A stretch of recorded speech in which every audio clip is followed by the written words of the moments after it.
ಎಲ್ಲರಿಗೂ ನಮಸ್ಕಾರ. ಇವತ್ತು ನಾನು ಆರ್ ಕೆ ನಾರಾಯಣ್ ಅವರ ಮಾಲ್ಗುಡಿ ಡೇಸ್ ಈ ಕಥಾ ಸಂಕಲನದಿಂದ ಒಂದು ಕಥೆಯನ್ನು ಹೇಳ್ತೇನೆ ಅಥವಾ ಅದರ ಬಗ್ಗೆ ಮಾತನಾಡ್ತೇನೆ. ಯಾವ ಕತೆ ಅದು ಅಂದರೆ 45 ಎ ಮಂತ್, ತಿಂಗಳಿಗೆ 45. ಏನು 45 ರೂಪಾಯಿಗಳು. ಇದು ವೆಂಕಟ್ ರಾವ್ ಎಂಬ ಒಬ್ಬ ವ್ಯಕ್ತಿಯ ಕತೆ. ಆತನಿಗೆ ಹೇಗೆ ಈ ಕಚೇರಿ ಕೆಲಸದಲ್ಲಿ ಕಿರಿಕಿರಿ ಆಗ್ತಾ ಇರುತ್ತೆ, ಹಾಗೆ ಅವನಿಗೆ ತನ್ನ ಕುಟುಂಬದ ಭಾವನೆಗಳಿಗೆ ಅಥವಾ ತನ್ನ ಹೆಂಡತಿ ಮಕ್ಕಳ ಭಾವನೆಗಳಿಗೆ ಸ್ಪಂದಿಸಲು ಸಮಯ ಸಿಗ್ತಾ ಇರಲ್ಲ ಎನ್ನುವುದ್ರ ಬಗ್ಗೆ. ಇದು ವೆಂಕಟ್ರಾವ್ ಒಬ್ಬನ ಕತೆ ಅಂತ ನಾವು ಅಂದ್ಕೊಳ್ಬಾರ್ದು. ಇವತ್ತು ನಾವು ಆರ್ಥಿಕ ವಿಚಾರವಾಗಿ ಅಥವಾ ಹಣ ಸಂಪಾದನೆಯ ವಿಚಾರವಾಗಿ ನಮ್ಮ ಕೆಲಸಕ್ಕೆ ನಾವು ಹೋಗ್ತೇವೆ. ಆದರೆ ಅಲ್ಲಿ ನಾವು ಈ ಕಿರಿಕಿರಿಗೆ ಒಳಗಾಗ್ತೇವೆ, ಸಮಯಕ್ಕೆ ಮನೆಗೆ ಬರೋದಕ್ಕಾಗಲ್ಲ. ಆ ರೀತಿ ನಾವು ಕೆಲಸದಿಂದ ತಪ್ಪಿಸ್ಕೊಂಡ್ರೆ ನಮಗೆ ದುಡಿಮೆ ಇರಲ್ಲ. ಅಲ್ಲಿ ಏನಾಗುತ್ತೆ, ಮನೆಯವರಿಗೆ ನಾವು ಸಮಯ ಕೊಡೋದಕ್ಕೆ ಆಗಲ್ಲ. ಆ ಚೈನು ಕಂಟಿನ್ಯೂ ಆಗ್ತಾ ಇರುತ್ತೆ. ನಿಮಗೀಗ ಸಂಬಳ ಕಡಿಮೆ ಅಂತ ಅನಿಸುತ್ತೆ, ಆಗ ಸ್ವಲ್ಪ ಸಣ್ಣ ಹೈಕ್ ಕೊಟ್ಬಿಡ್ತಾರೆ.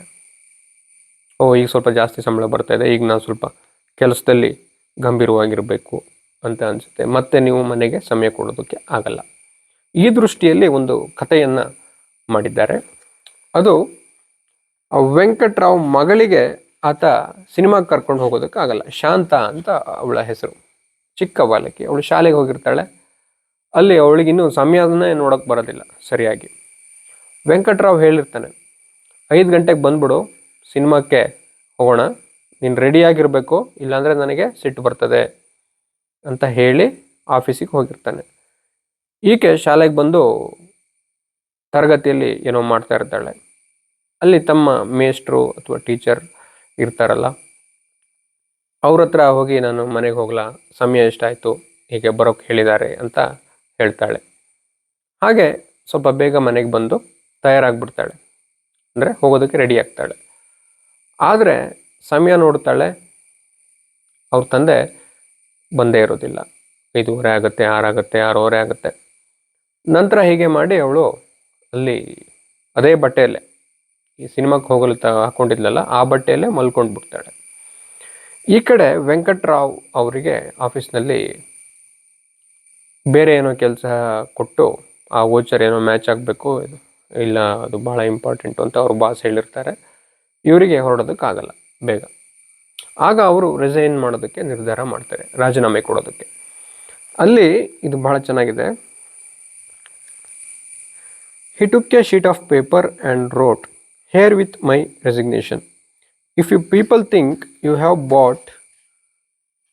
bought my body and soul for 40 rupees, you are mistaken. I think it would be far better for me and my family to die of starvation than slave for this petty 40 rupees, on which you have kept me for years and years." ನನ್ನನ್ನು ಈ ರೀತಿ ಜೀತದ ಆಳಿನ ಹಾಗೆ ಮಾಡಿಕೊಂಡು ಕೇವಲ 40 ರೂಪಾಯಿಗೆ ನೀವು ನನ್ನ body ಮತ್ತು ಸೋಲ್, ದೇಹ ಮತ್ತು ಆತ್ಮವನ್ನು ಕೊಂಡುಕೊಂಡಿದ್ದೇನೆ ಎಂದು ಅಂದ್ಕೊಂಡ್ರೆ ನಿಮ್ಮ ತಪ್ಪು.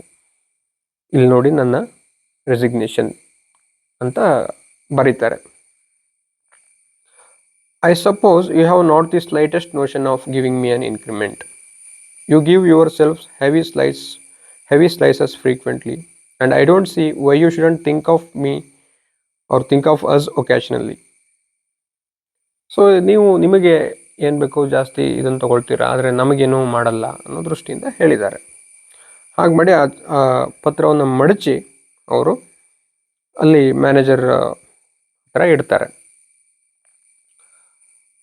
ಅವರು ಮ್ಯಾನೇಜರು ಆ ಲೆಟರ್ನ ಇಸ್ಕೊಳ್ತಾರೆ, ಅದನ್ನು ಅಲ್ಲಿ ಪಕ್ಕದಲ್ಲಿ ಇಟ್ಟಿರ್ತಾರೆ. ಅವ್ರು ಓದಿರೋದಿಲ್ಲ. ನಂತರ ಏನಾಗುತ್ತೆ, Venkatrao said the manager, "I am sure you will be glad to hear this news.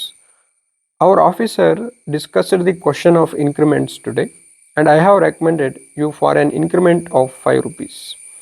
Orders are not yet passed, so keep this to yourself for the present." Venkatrao put out his hand. ಅಂದರೆ ಏನಾಗುತ್ತೆ ಅಂದರೆ ಅವರು ಹೇಳ್ತಾರೆ, ಆ ಪತ್ರವನ್ನು ಓದಿರೋದಿಲ್ಲ. ವೆಂಕಟರಾವ್ ಬನ್ನಿ ಇಲ್ಲಿ, ನಿಮಗೆ ಇನ್ಕ್ರಿಮೆಂಟ್ ಬಗ್ಗೆ ನಾನು ರೆಕಮೆಂಡ್ ಮಾಡಿದ್ದೀನಿ, 5 ರೂಪಾಯಿ ನಿಮಗೆ ಇನ್ಕ್ರಿಮೆಂಟ್ ಸಿಗುತ್ತೆ ಅಂತ ಹೇಳಿದ್ದಾರೆ. ಆಗ ವೆಂಕಟರಾವ್ಗೆ ಆ ಪತ್ರವನ್ನು ವಾಪಸ್ ತಗೋಬೇಕು ಅನ್ಸುತ್ತೆ, ಯಾಕೆಂದರೆ ಸಂಬಳ ಜಾಸ್ತಿ ಆಗುತ್ತಲ್ಲ ಇನ್ನು. ಅಂದರೆ ಅವರು ನಾನೀಗ ಸದ್ಯ ನೀವು ರಜಾ ತಗೊಳ್ಳೋದಕ್ಕಾಗೋದಿಲ್ಲ ಅಂತ ಹೇಳ್ತಾರಲ್ಲ, ಸೊ ಅದಕ್ಕಾಗಿ ನಾನು ಅದನ್ನು ಲೀವ್ ಅಪ್ಲೈ ಮಾಡಿದ್ದೆ, ಅದನ್ನು ವಾಪಸ್ ತಗೊಂಡೆ ಅಂತ ಹೇಳ್ತಾರೆ. ಆದರೆ ಅದು ಅವರ ರಾಜೀನಾಮೆ ಪತ್ರ ಆಗಿತ್ತು. ಹೀಗೆ ತಪ್ಪಿಸ್ಕೋತಾರೆ. ಹೀಗೆ ನಂತರ ಅವರು ಮನೆಗೆ ಬರ್ತಾರೆ. ಮನೆಗೆ ಬಂದಾಗ ನೋಡ್ತಾರೆ ಅವ್ರ ಮಗಳು ಹಾಕಿದ ತಯಾರಾಗಿ ರೆಡಿಯಾಗಿದ್ದ ಬಟ್ಟೆಯಲ್ಲೇ ಮಲ್ಕೊಂಡಿರ್ತಾಳೆ.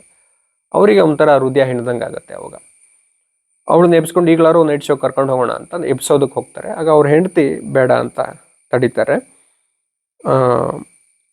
ಆಮೇಲೆ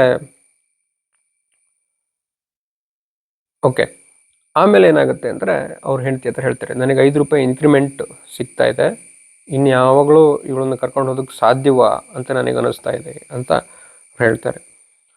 Venkatrao watched the child for a moment. I don't know if it is going to be possible for me to take her out at all.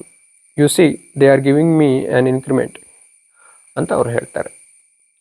So ಇದು ಆ 5 ರೂಪಾಯಿ ಇನ್ಕ್ರಿಮೆಂಟು ಅವರ ರಾಜೀನಾಮೆ ನೀಡುವ ಮನಸ್ಥಿತಿಯನ್ನು ಬದಲಾಯಿಸಿತು.